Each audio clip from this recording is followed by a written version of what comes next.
If you're ready for a story about betrayal so deep it shakes a family to its core, and a revenge so perfectly calculated it will leave you breathless, then smash that like button and subscribe to the channel, because what I'm about to tell you is the absolute, unvarnished truth. It started with a single, chilling sentence I never should have heard. "It's a blessing, really," my wife's voice, dripping with something cold and sharp, echoed in my mind. "Now we can finally move on."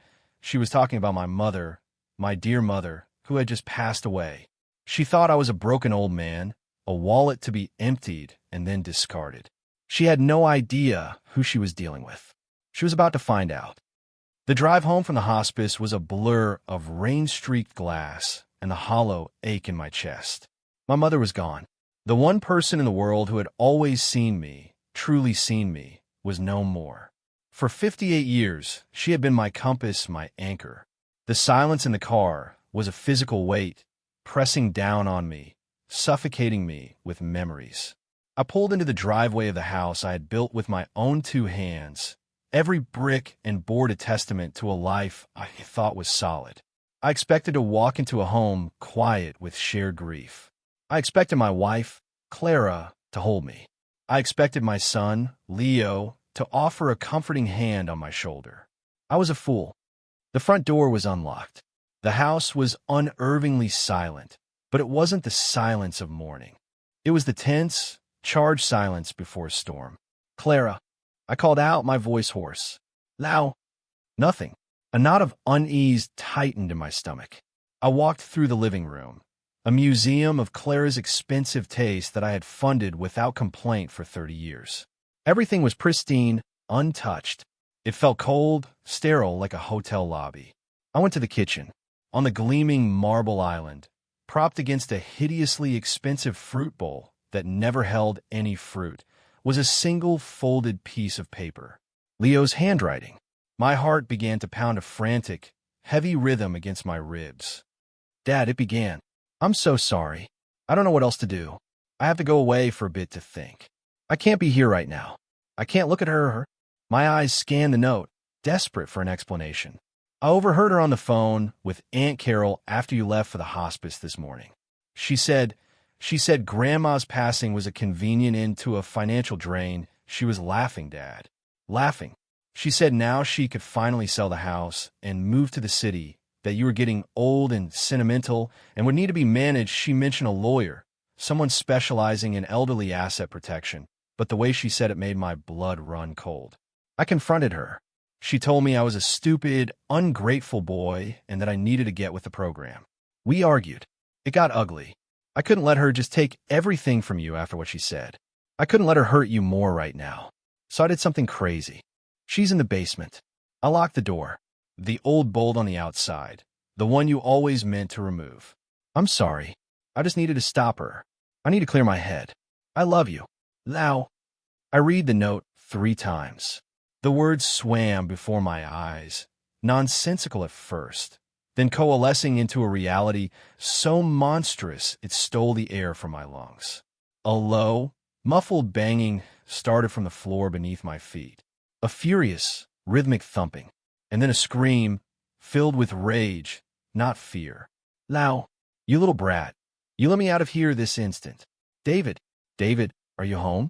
Get me out of here. Your son has lost his mind." Clara, my wife, locked in my basement by our son, the son who had fled, leaving me in the wreckage. The grief for my mother was still a raw, open wound, but a new feeling began to seep into it, something hot and dark and terrifyingly clear. It was rage, a pure, glacial rage that burned away the tears and solidified my sorrow into a diamond-hard resolve. She thought my mother's death was convenient.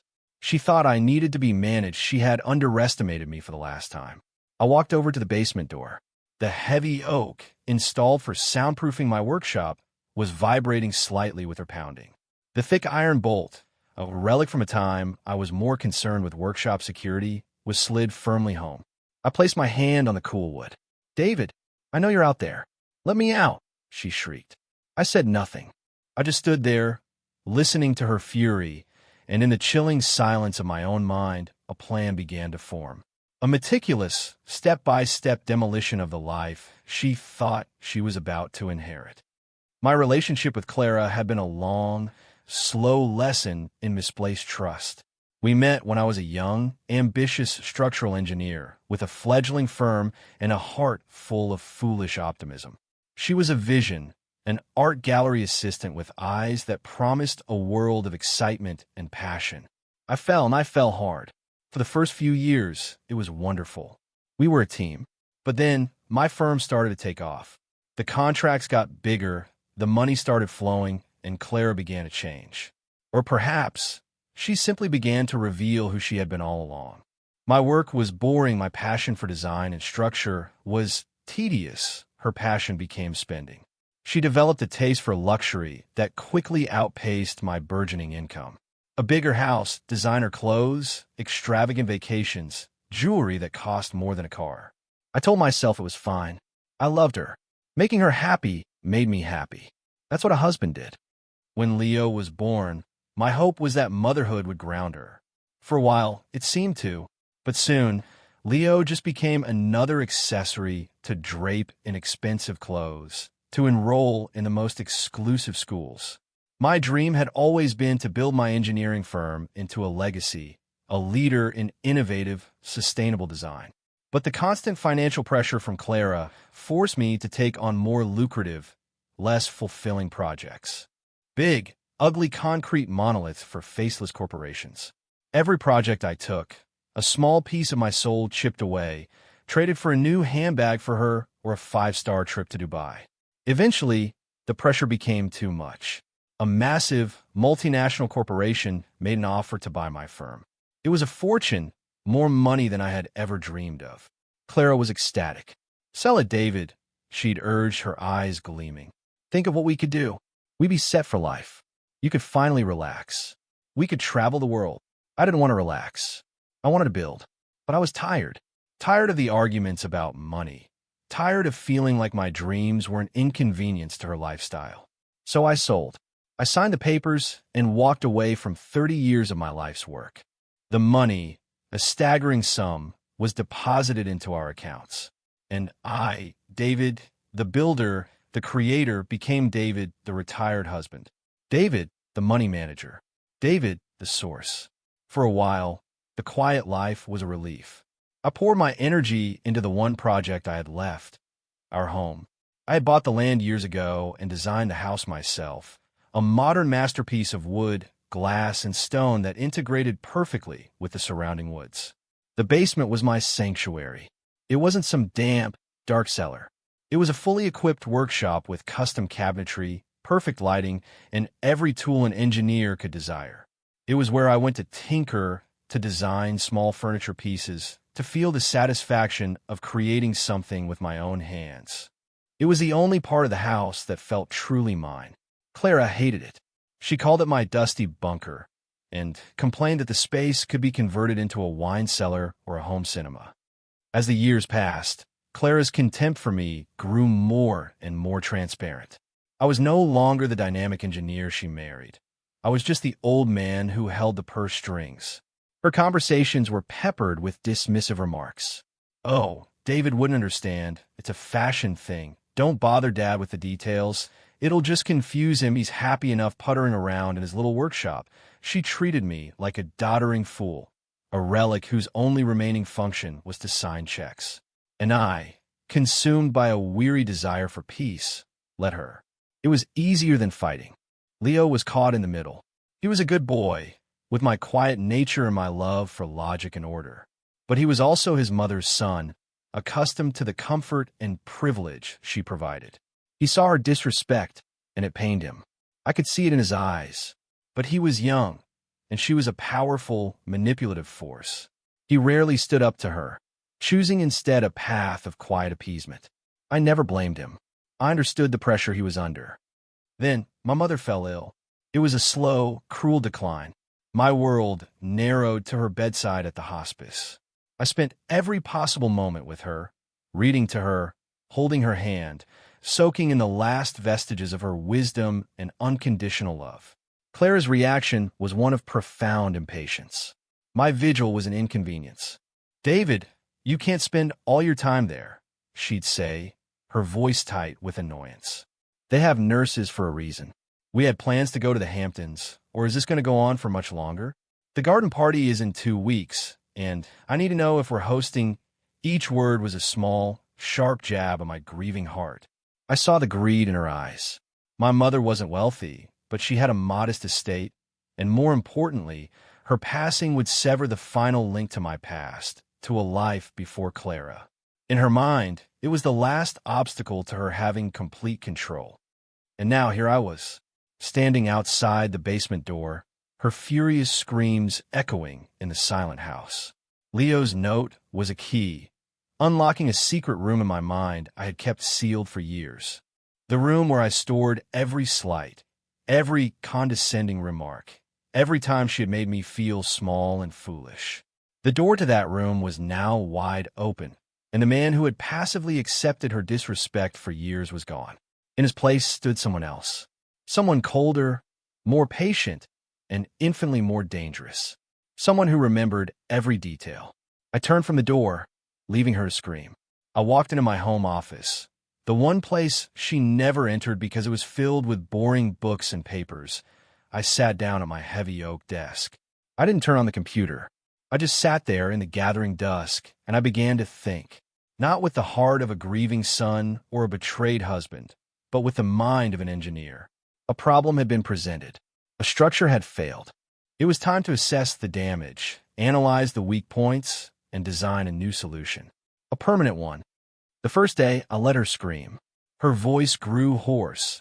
The pounding became sporadic, eventually fading into exhausted silence. I did not answer. I did not acknowledge her existence. Instead, I dedicated myself to my mother. I went through old photo albums, my heart aching with a bittersweet mix of love and loss. I let myself cry deep, shuddering sobs for the woman who gave me life and the life I had failed to live for myself. This grief was a necessary fire, purifying my resolve. By the second day, the rage had cooled into a crystalline purpose. I made coffee, the strong, black kind Clara hated, and sat at my desk. It was time to work. My first call was to my lawyer, Arthur. He was an old friend, a sharp, no-nonsense man who had handled the sale of my firm. "Arthur," I said, my voice steady. "It's David. I need to activate the Phoenix Protocol." There was a moment of silence on the line. The Phoenix Protocol was a contingency plan we had created years ago, a joke at first, born over a bottle of expensive scotch. It was a comprehensive set of legal and financial maneuvers to be executed in the event of a catastrophic personal failure, specifically a divorce from Clara. Arthur had drafted the documents, and I had signed them, feeling a bit foolish at the time. "David, are you sure?"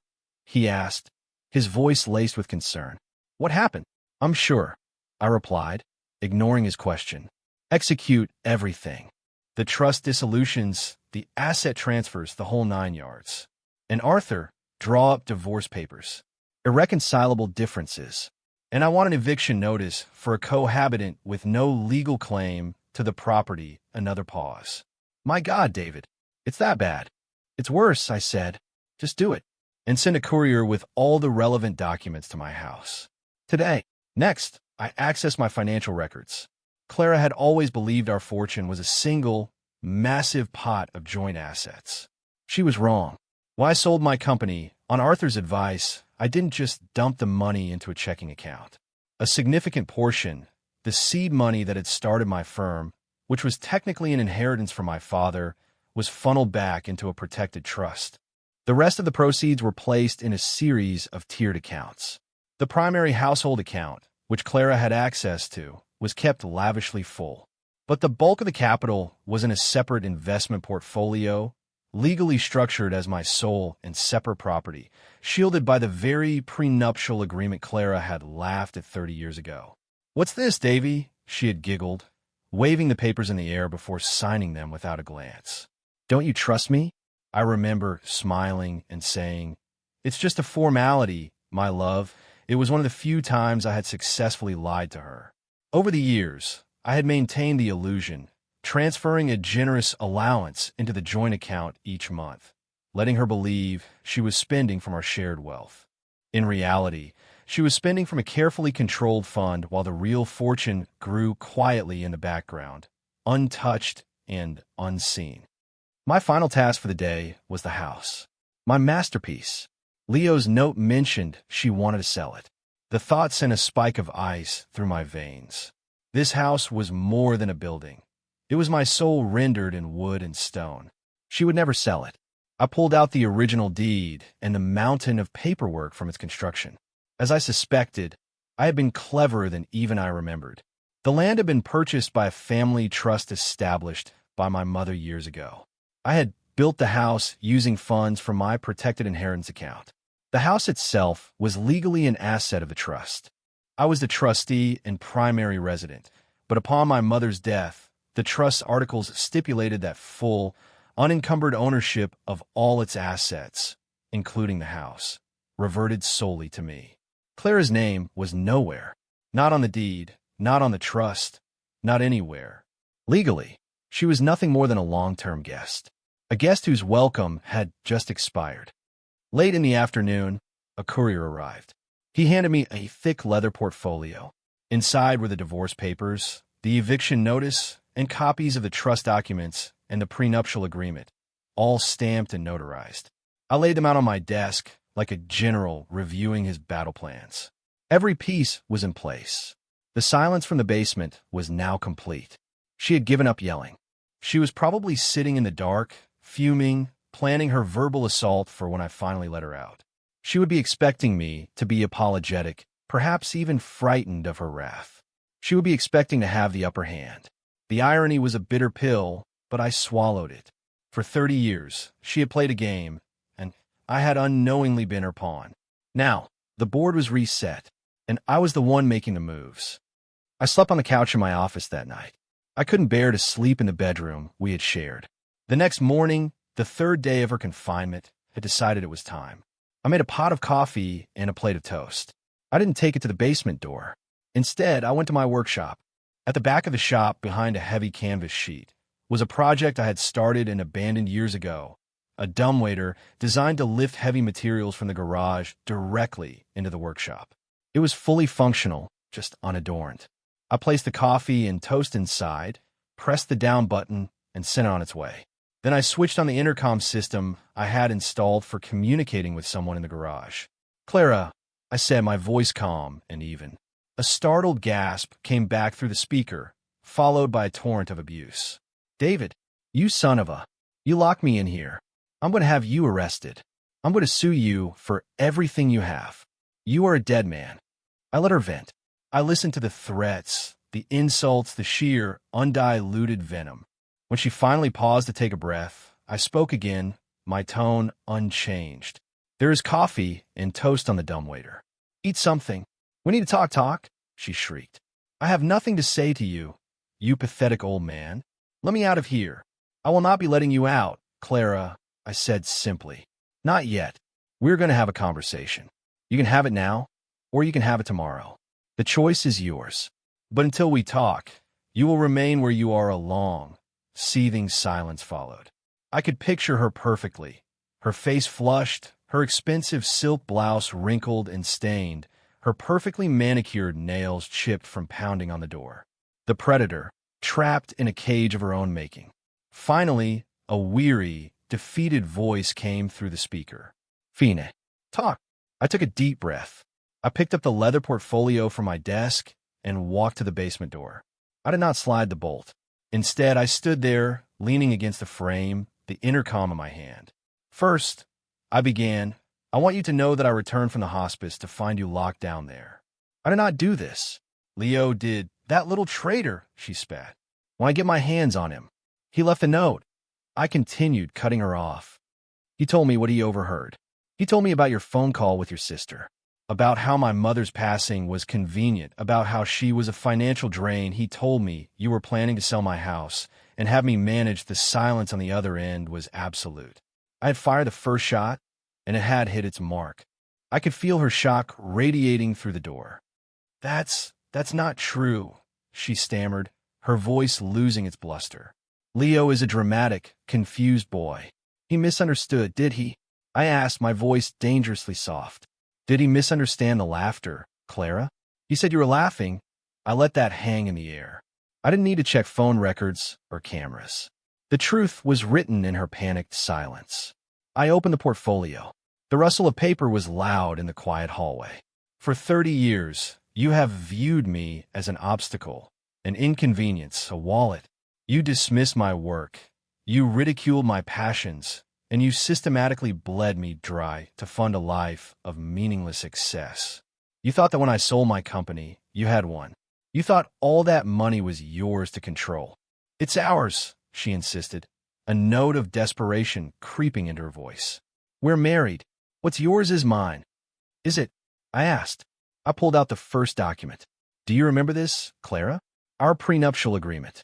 The one you signed without reading because you were so sure you had me wrapped around your little finger. It specifically designates all premarital assets and any wealth generated from those assets as sole and separate property. My firm was started with an inheritance from my father.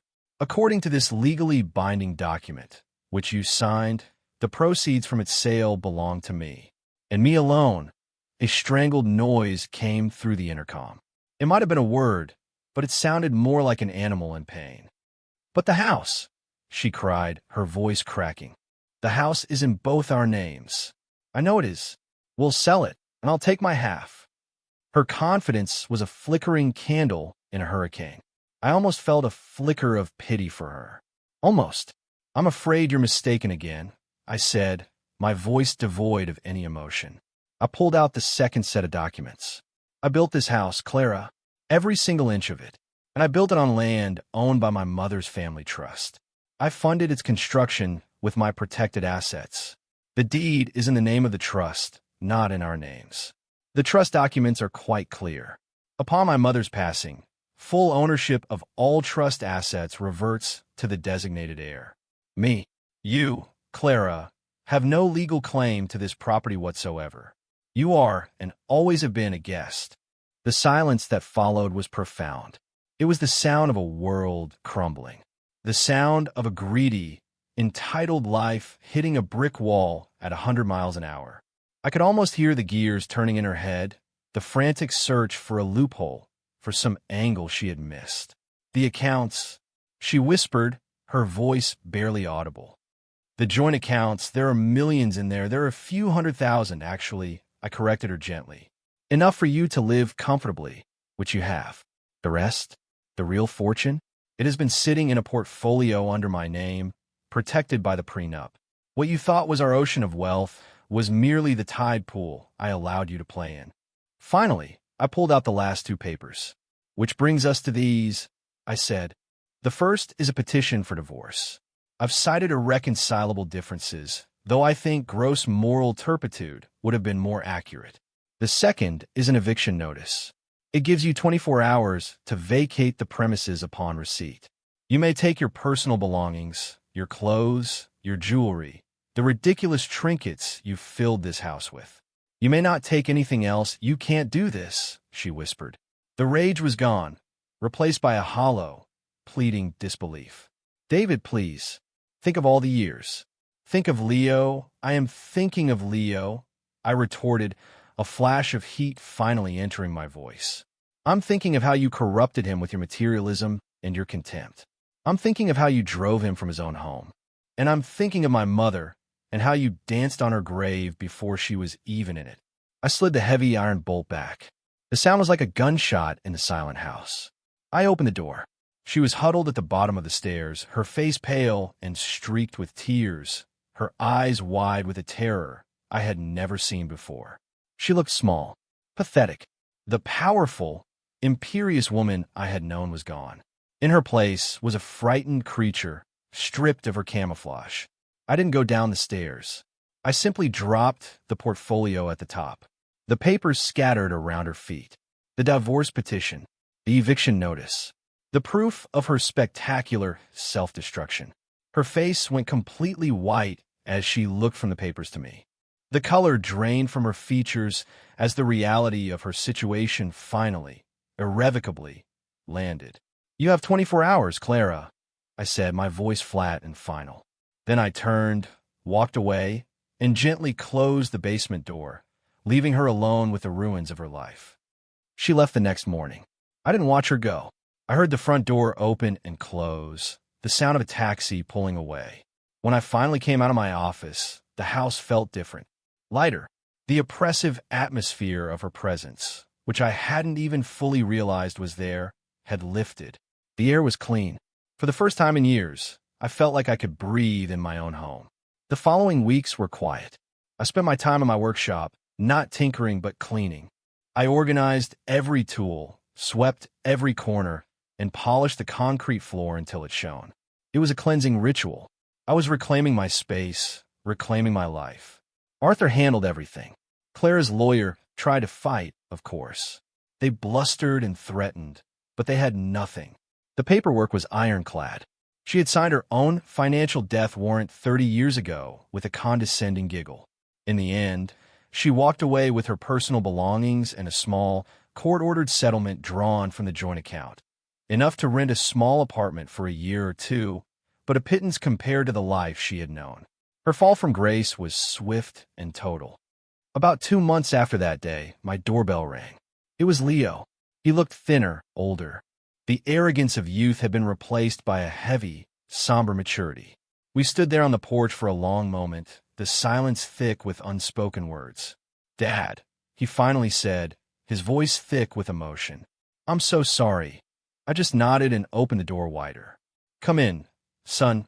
We sat in the living room, the room that was once a shrine to his mother's vanity. He told me everything. He had been staying with a friend from college, wrestling with his guilt and his anger. He had spoken to his mother once. She had screamed at him, called him a traitor, blamed him for everything. He said he didn't even recognize her voice. It was the voice of a stranger, a venomous, grasping stranger. He finally saw her for who she was, stripped of the power and money she used as a shield. He saw the emptiness at her core. "You were right to let me find out on my own," I told him, placing a hand on his shoulder. Sometimes, the hardest lessons are the ones we have to learn for ourselves. There was a long road ahead for us, a relationship to be rebuilt from the foundations up. But for the first time, we were building on solid ground, on a foundation of honesty. The betrayal had been a terrible, destructive storm, but it cleared away all the rot and decay, leaving behind only what was real and true. I never set out to be a vengeful man. I wanted a life of peace, of love, of quiet creation. But when my peace was threatened, when the people I loved were disrespected, I discovered a part of myself I never knew existed. A patient, calculating engineer who understood that some structures are so fundamentally flawed they cannot be repaired. They must be demolished completely so that something new, something stronger and more honest can be built in their place. My old life was gone, and I did not mourn it. I was a builder, after all, and I was finally free to build again. If my story has resonated with you, share your own experiences with betrayal and vindication in the comments below. Your story matters. And don't forget to subscribe for more tales of justice served.